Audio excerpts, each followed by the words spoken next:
خاص لباس، ایک داڑھی، ایک خاص قسم کی جامہ زیبی آپ کی بظاہر بھی اس سے مختلف نظر آتی ہے، اور اعتراض یہ کیا گیا ہے کہ داڑھی ہمیشہ سے انبیاء کی ایک سنت رہی ہے، لیکن آپ داڑھی کو سنت نہیں مانتے۔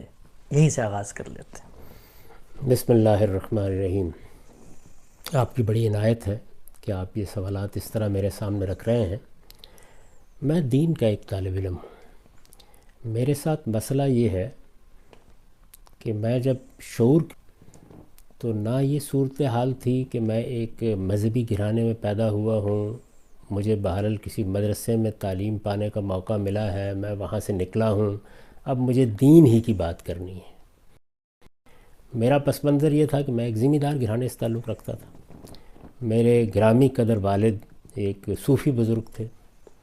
میں نے ابتدا میں وہی چیزیں پڑھیں جو بالعموم تصوف کی تعبیر کو بیان کرتی ہیں، وہی شاعری، وہی ادب، وہی رومی، وہی عطار، وہی ثنائی، انہی چیزوں میں میری پرورش ہوئی۔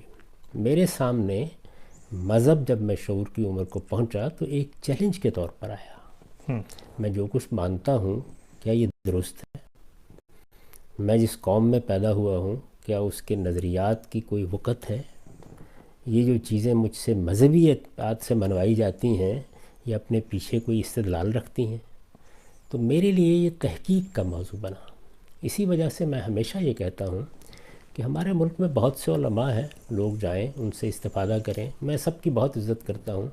میں دین کا ایک طالب علم ہوں۔ میں جب کسی چیز کے بارے میں گفتگو کرتا ہوں تو اصل میں اپنے طالب علمانہ سفر کو دوسروں کے ساتھ شیئر کر رہا ہوتا ہوں۔ میں نے جس چیز کو سامنے رکھ کے کیا ہے، یعنی مجھے دین کو سمجھنا ہے۔ ایک دن مجھے اس دنیا سے رخصت ہونا ہے، قبر میرے لیے تیار کی جائے گی۔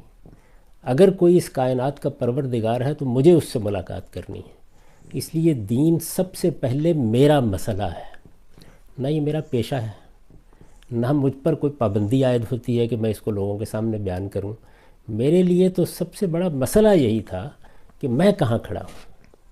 میرے سامنے جتنے سوالات اس وقت تھے ان میں سے ایک ایک کو میں نے موضوع بنایا، ان کو دیانتداری کے ساتھ سمجھنے کی کوشش کی۔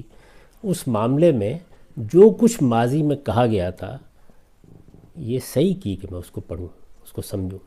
میری یہ خوش قسمتی تھی کہ میں بچپن ہی سے عربی زبان سے واقف تھا، میں فارسی زبان سے بھی واقف تھا۔ مسلمانوں کا جو کچھ علم ہے اس علم تک رسائی میں کوئی رکاوٹ نہیں تھی۔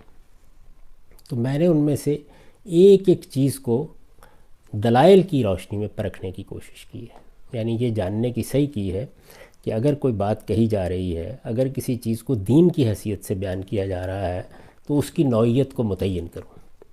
چنانچہ یہ جو داڑھی کے بارے میں آپ نے سوال کیا ہے اس میں بھی یہی چیز تھی۔ اس کی بنیاد کیا ہے؟ کیا دین کی حیثیت سے یہ چیز فی الواقع بیان کی گئی ہے؟ کیا یہ قرآن مجید میں ہے؟ کیا رسالت مآب صلی اللہ علیہ وسلم نے اس کو ایک سنت کے طور پر جاری کیا ہے؟ کیا روایتوں میں اس کا ذکر اس اعتبار سے ہوا ہے؟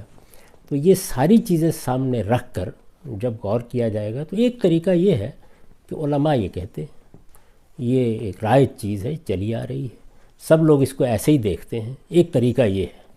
تو آدمی یہ اختیار کرنا چاہے یہ اس کی مرضی ہے، وہ اختیار کر لے۔ لیکن میں اپنے پس منظر کے لحاظ سے مجبور تھا کہ جس چیز کو میں دین کہہ رہا ہوں مجھے پہلے متعین طور پر واضح ہونا چاہیے کہ یہ فی الواقع دین ہے۔ تو میں نے جب دین کا مطالعہ شروع کیا اور دین کے پورے مشمولات کا جائزہ لیا، قرآن مجید کو دیکھا، سنت کو دیکھا، روایات کے ذخیرے کو دیکھا، تو میں اس نتیجے کے اوپر پہنچا کہ بہت سی چیزیں ایسی ہیں کہ جو روایات میں اس طرح بیان ہو گئی ہیں کہ اگر آپ ان کے اندر اتر کر یہ جاننے کی صحیح نہ کریں کہ یہ بات کہی کیا گئی ہے تو اس سے بالکل الٹا مدعا سامنے آ جاتا ہے۔ اچھا، اس کی بہت سی مثالیں میں دے سکتا ہوں کہ جہاں پر بات کچھ اور تھی، ایک پس منظر تھا جس میں وہ کہی گئی، متکلم کا منشا بالکل اور تھا۔ رسالت مآب صلی اللہ علیہ وسلم کسی اور کی طرف توجہ دلانا چاہ رہے تھے، لیکن لوگوں نے ان الفاظ کو جس طرح دیکھا اس سے ایک حکم اخذ کر لیا، ٹھیک، درا حالے کہ وہ رسالت مآب صلی اللہ علیہ وسلم کا منشا ہی نہیں تھا۔ اس میں ایک فرق پہلے واضح کر دوں، اور وہ یہ کہ ایک چیز ہے اللہ کی کتاب قرآن مجید۔ قرآن مجید کے ساتھ مسئلہ یہ ہے کہ یہاں نہ تو یہ ہوا ہے کہ اللہ تعالیٰ کی بات کو لوگوں نے اپنے فہم کے مطابق بیان کر دیا ہو، وہ اللہ تعالیٰ کے اپنے الفاظ میں ہم تک پہنچی ہے۔ یہی دنیا کے سارے مذہبی لٹریچر میں قرآن کا امتیاز ہے، یعنی وہ اللہ تعالیٰ کے اپنے الفاظ میں ہے۔ پھر یہ کہ وہ منتشر جملوں کی صورت میں نہیں ہے، یعنی اللہ تعالیٰ نے کچھ جملے بولے اور ان کو لوگوں نے آگے روایت کر دیا۔ وہ ایک مرتب اور منظم کتاب ہے، کتاب کی حیثیت سے نازل کی گئی ہے، کتاب ہی کی حیثیت سے اس کو ترتیب دیا گیا ہے، کتاب ہی کی حیثیت سے وہ ہم تک پہنچائی گئی ہے۔ وہ جب کوئی بات کرتی ہے تو ہم یہ دیکھتے ہیں کہ وہ بات کہاں ہے، اس کے الفاظ کیا ہیں، وہ الفاظ جملوں کی کس تالیف میں آئے ہیں، ان کا پس منظر کیا ہے، بات کہاں سے شروع ہوئی ہے، بات کہاں پہنچی ہے۔ یہ ساری چیزیں وہاں تحقیق کرنا بہت آسان ہوتا ہے۔ روایات یعنی رسالت مآب صلی اللہ علیہ وسلم کے بعد یا آپ کے زمانے میں آپ کو کسی نے کوئی بات کہتے دیکھا، سنا، آپ کو کوئی کام کرتے دیکھا، وہ آگے جا کے بیان کر دیا۔ روایات یہ ہیں، ان کی کوئی ذمہ داری رسول اللہ صلی اللہ علیہ وسلم پر عائد نہیں ہوتی، یعنی یوں نہیں ہے کہ آپ نے کسی کو پیغام بر مقرر کیا تھا کہ یہ میری بات لوگوں کو جا کے بتا دینا۔ ٹھیک، کوئی بات سنی، کوئی چیز دیکھی، اس کو لوگوں نے اپنے طور پر بیان کیا ہے۔ تو میں نے یہ دیکھا کہ قرآن مجید اس سے بالکل خالی ہے، یعنی قرآن میں کسی دینی حکم کی حیثیت سے داڑھی کا کہیں ذکر نہیں ہے۔ یعنی یہ تو بڑی ستم دریفی کی بات ہوگی نا کہ آپ واقعات سے کسی چیز کو سمجھیں۔ اللہ تعالیٰ کا دین جب بیان کیا جاتا ہے اور وہ قرآن میں بیان ہوا ہے تو اللہ تعالیٰ یہ بتاتے ہیں کہ یہ چیز کیا ہے، اس کو کیوں لازم کیا گیا ہے، یہ لازم ہے، یہ مستحب ہے، یہ مطلوب ہے، کیا چیز ہے۔ دین جب بھی بیان کیا جائے گا اس طرح بیان کیا جائے گا۔ پھر اس کے بعد آپ سنت کو دیکھتے ہیں۔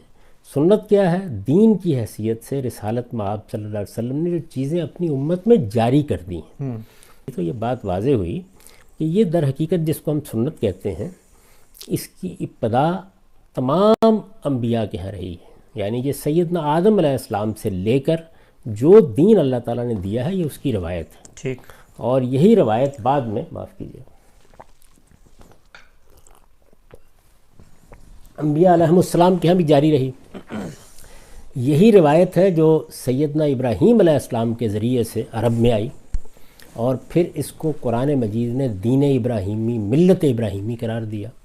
یہ دین ابراہیمی اور ملت ابراہیمی کی روایت ہے جس کی تجدید کر کے، جس کی اصلاح کر کے رسالت مآب صلی اللہ علیہ وسلم نے اگر کوئی اضافہ ضروری تھا تو وہ کیا اور اس کو جاری کر دیا۔ یہ سنت ہے، یہ دین سے پہلے کا علم ہے، یہ قرآن مجید سے مقدم ہے، یعنی قرآن مجید بعد میں نازل ہوا، اس کی ابتدا پہلے شروع ہو گئی۔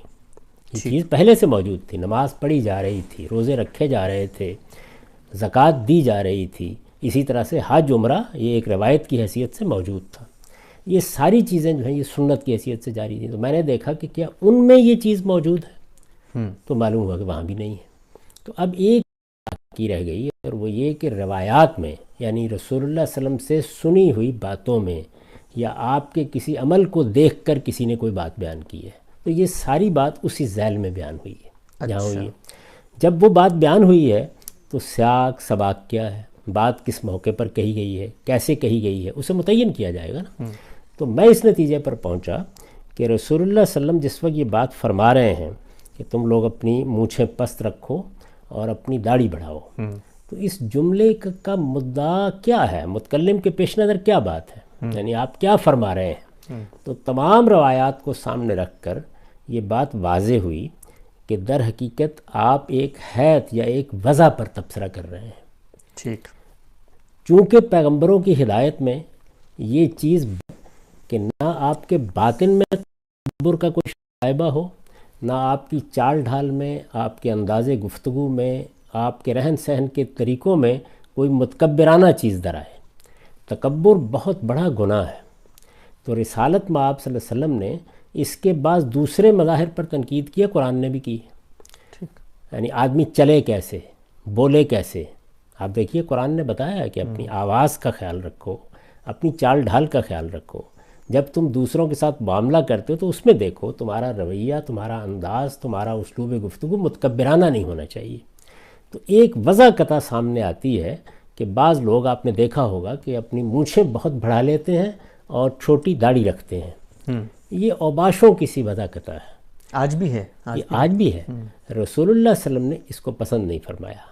تو جو پوری بات تھی وہ یہ کہی، یعنی داڑھی تو لوگ رکھتے تھے، ایک عام رواج تھا، اسی طرح مونچھیں بھی رکھتے تھے. اب اس میں جو چیز باعث تنقید بن گئی وہ مخصوص وضع تھی.